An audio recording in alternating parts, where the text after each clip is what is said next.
అంటే సార్ ఈ హెర్నియా లక్షణాలు ఏ విధంగా ఉంటాయి, అంటే గుర్తించడం ఎలా? హెర్నియా లక్షణాలు సాధారణంగా పేషెంట్ అనేది వాపు అనేది వస్తారమ్మా. కొంతమందికి ఆ వాపు అనేది వచ్చి ఆ పేగు అనేది అడ్డుపడిపోతే వామిటింగ్స్తోని, మోషన్ రాకపోవడం, కడుపుబ్బరంతో రావచ్చు. కానీ చాలామందికి వాళ్ళకి తెలుస్తుంది ఒక చిన్న గడ్డలాగా ఉన్నది, అక్కడ చిన్న నొప్పిలాగా ఉన్నది అని చెప్పేసి వస్తారు. ఎమర్జెన్సీలో వచ్చే వాళ్ళు ఎప్పుడు కూడా అదే ఫస్ట్ ఎపిసోడ్ ఉండదు. అంతకుముందు వాళ్ళకి ఇబ్బంది ఉంటుంది, కాకపోతే వాళ్ళు తెలియకో లేకపోతే వచ్చి చెప్పాలని లేకో వాళ్ళు రారు, చిన్నది అనుకొని ఉండిపోతారు. హెర్నియా సర్జరీ చేసేటప్పుడు మనకి మెయిన్ వచ్చే ఇష్యూ ఏమంటే కాస్టింగ్ ఇష్యూ వస్తుందమ్మా.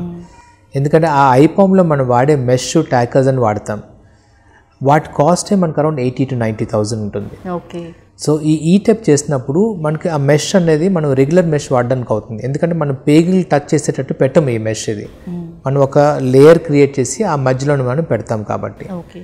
కాకపోతే ఈ సర్జరీ మనం ఆ మెష్ అనేది ఎక్కువ వాడడం కదా, అందుకని ఇంకా తక్కువ ఉంటుందంటే మామూలుగా ఐపామ్కి మనకి 1.5 hours అయిపోయే ప్రొసీజరు దీంట్లో మనకి 2.5, 3, 4 hours కూడా పట్టచ్చు. ఎందుకంటే టెక్నికాలిటీ కొద్దిగా ఎక్కువ ఉంటుంది.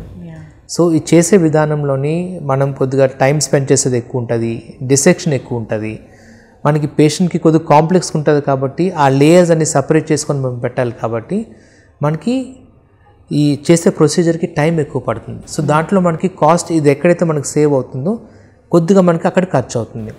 కానీ ఓవరాల్ కొంతమందికి చిన్న హెర్నియాస్ ఉన్నవి, సో అది కాకుండా అంత కాంప్లెక్స్గా లేని వాటికి ఏమంటే కాస్ట్ అన్నది ఐపామ్ కంటే కొద్దిగా తక్కువ అవ్వచ్చు. సో కాస్ట్ అడ్వాంటేజ్ చిన్న హెర్నియాస్కి ఉంటుంది. మరి పెద్ద హెర్నియాస్కి వచ్చేసరికి ఏమంటే ఆ కాంప్లెక్సిటీ వల్ల చేసే టైం అది పెరగడం వల్ల కాస్ట్ డిఫరెన్స్ ఎక్కువ ఉండిపోవచ్చు, కానీ పేషెంట్ బెనిఫిట్ ఎక్కువ ఉంటుంది. సో ఎప్పుడు కూడా మనం ఏమంటే కాస్ట్ ఆలోచిస్తాం, ఎందుకంత కాస్ట్ ఉంటుంది, మనం వాడే మెష్ అది ఎక్కువ ఉండదు కదా అంటే ఈ చేసే ప్రొసీజర్ అన్ని దగ్గర చేయరు. ఒకటి అది కాకుండా చేసే దగ్గర ఏమంటే రిజల్ట్స్ అనేది కూడా మనం చూసుకోవాల్సి ఉంటుంది. సో ఆ స్కిల్ కోసము లేకపోతే ఎక్స్ట్రా మనం తీసుకున్న టైం కోసం అన్నది ఏమంటే ఆ ఎక్స్ట్రా కాస్ట్ అనేది ఉంటుంది. బికాజ్ ఆపరేషన్ టైం అనేది ఎక్కువ ఉంటుంది. మనం ఆపరేషన్ చేసేటప్పుడు కొన్ని జాగ్రత్తలు తీసుకుంటాం, ఎందుకంటే ఆపరేషన్ ఎక్కువ పడుతుందని చెప్పేసి డీవీటీ పంప్స్ ఉంటాం, అంటే రక్తం అనేది గడ్డ కట్టుకుంటూ పంప్స్ పెడతాము, ఆ పొజిషనింగ్ చేస్తాము. ఆపరేషన్ ముందు మనం కొన్ని జాగ్రత్తలు తీసుకుంటాము, స్పైరోమీటర్, అవన్నీ కూడా జాగ్రత్తలు తీసుకుని అప్పుడు చేస్తుంటాం ఈ ప్రొసీజర్స్. సో అందుకే కాస్ట్ ఎక్కువ అంటారు. కాస్ట్ ఎక్కువ అని కాదు, మనకి కాస్ట్ మొత్తం తగ్గదు.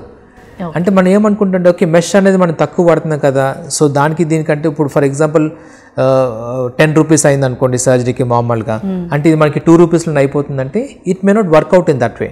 ఎందుకంటే ఈ ప్రొసీజర్స్ చేసే వాళ్ళకి వాళ్ళు అప్పటికే చాలా కాంప్లెక్స్ ఉంటుంది, అంటే వాళ్ళు మామూలుగా స్ట్రైట్ ఫార్వర్డ్ కేసెస్ ఉండవు. సో వాళ్ళకున్న బ్యాక్గ్రౌండ్ ఇష్యూస్ వల్ల దానివల్ల కాస్ట్ అనేది తగ్గపోవచ్చు, but the results will be better.